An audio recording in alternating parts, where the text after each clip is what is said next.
Look, I am just sitting here on my balcony with a lukewarm coffee looking at this video of a girl getting laid off from Meta, and honestly, it is the most predictable thing I have ever seen in my life. Everyone on the internet is losing their minds over corporate downsizing, but if you actually look at how these companies operate, you would realize that 70% of these roles are completely useless. We have product managers making $200,000 a year, whose entire job description is holding endless meetings and helping engineers stay on track, which is just a corporate euphemism for doing absolutely nothing of actual value. Then the moment the macroeconomic environment shifts, these people are shocked when an automated email drops into their inbox telling them their role has been eliminated. The girl in the video says she is happy and free and that she is going to be a founding creator at some artificial intelligence fashion startup in Silicon Valley, which is just a fancy way of saying she is unemployed and about to burn through her severance package on a pipe dream. People love to talk about building their own dreams after getting fired, but they completely forget that dreams require capital, and capital requires a cold, calculating approach to personal finance.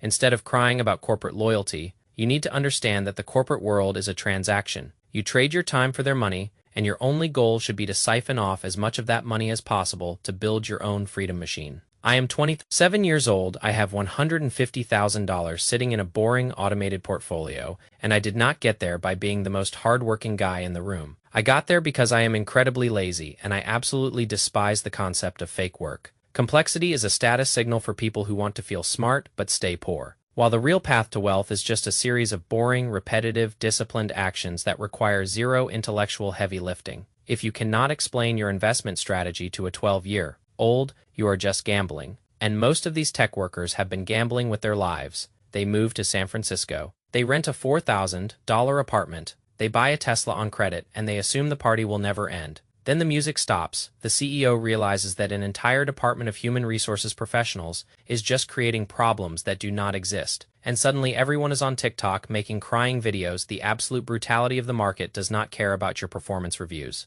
It does not care that you exceeded expectations for 4 years. It only cares about bottom line efficiency. And when the bottom line says you are an expense, you are gone. So let us talk about the actual financial reality of this situation. Because if you are relying on a single source of income from a corporate entity, you are essentially standing on a trapdoor with a rope around your neck, hoping the guy holding the lever does not pull it. The only way to cut that rope is to build a portfolio that does not care if you get fired tomorrow. You do not need a complicated options trading strategy. You do not need to buy fractional shares of commercial real estate. And you definitely do not need to invest in an artificial intelligence fashion startup. All you need to do is live significantly below your means, take the surplus cash, and throw it into a low-cost total stock market index fund every single month. Without fail, it is a strategy so simple that it feels like a cheat code, yet people refuse to do it because it does not give them the dopamine hit of feeling like a financial genius. They would rather buy crypto coins or try to flip houses because they want to feel like they are outsmarting the system. But the system always wins against people who try to outsmart it.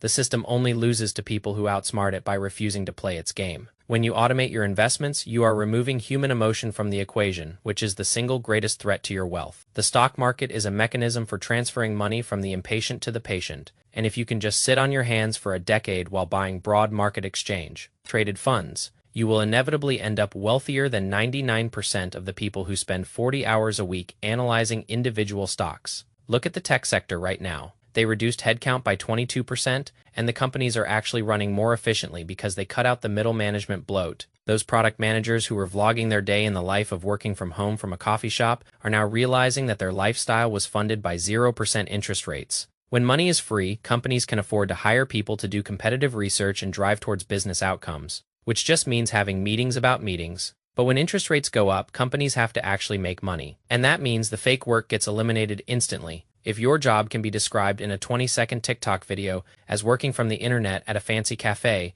you are in extreme danger, and you should be saving every single dollar like your life depends on it. Because it actually does. The delusion of the modern white-collar worker is unparalleled. They think they are indispensable because they have a cool title. But to the board of directors, you are just a line item on a spreadsheet, and they will delete that line item without a second thought if it means the stock price goes up by 0.5%. The only response to this cold reality is to become equally cold with your money. You need to stop viewing your salary as lifestyle funding and start viewing it as raw material for your freedom fund. If you make $200,000 a year and spend $190,000 of it to maintain a high-status appearance, you are fundamentally poor. You are just a high-income slave to your bills. True wealth is not about what you buy. It is about what you can afford to ignore. I can afford to ignore corporate politics, I can afford to ignore layoffs, and I can afford to sit here on my balcony because my money works harder than any tech employee ever could. The secret to building a $150,000 net worth by 27 is not about finding a magical stock that goes up 10 times. It is about keeping your expenses ridiculously low and consistently buying assets that generate passive cash flow or capital appreciation over time.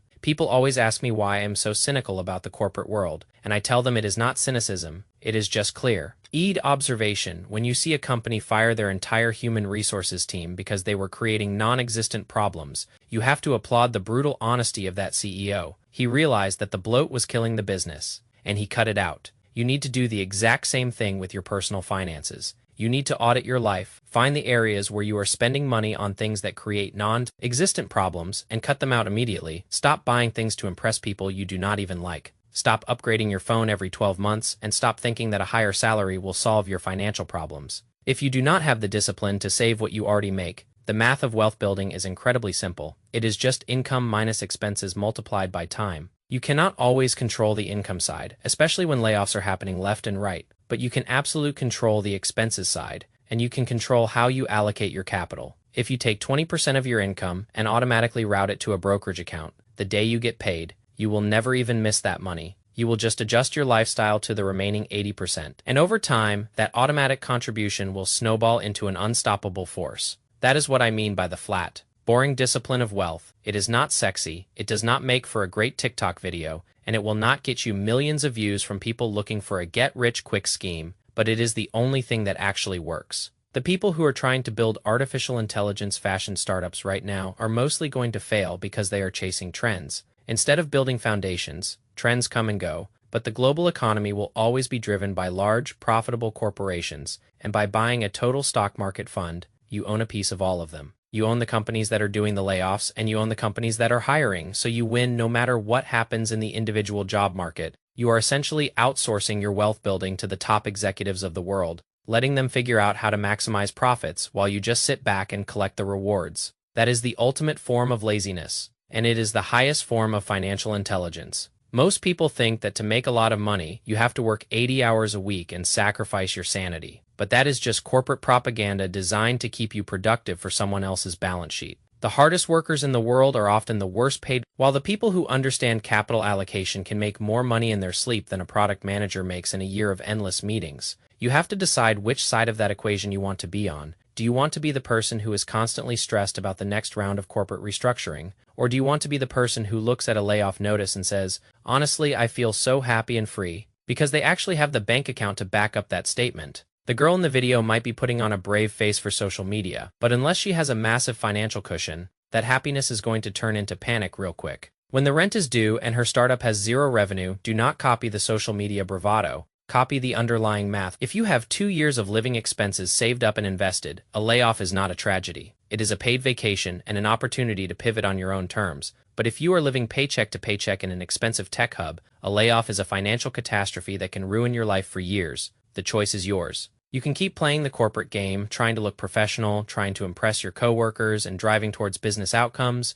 or you can realize that the entire thing is a beautifully orchestrated illusion. Start treating your job as nothing more than a funding source for your investment account. Keep your head down, do your work, do not get emotionally invested in a company that would replace you within a week if you drop dead, and pour every spare cent into assets that you actually own. That is how you achieve true sovereignty. That is how you build a life where you do not have to answer to anyone. And that is how you get to sit on a balcony at 27 telling the internet how stupid they are for worrying about things they cannot control. The world is full of noise, but the numbers never lie. So turn off the corporate Slack channels, stop watching the tech vloggers who show you their free company lunches, and start looking at your own net worth statement, because at the end of the day, that is the only performance review that actually matters. And if that number is not growing, you are failing no matter how many corporate expectations you exceeded this quarter. Just keep it simple, keep it boring, and let the market do the heavy lifting while you live your life.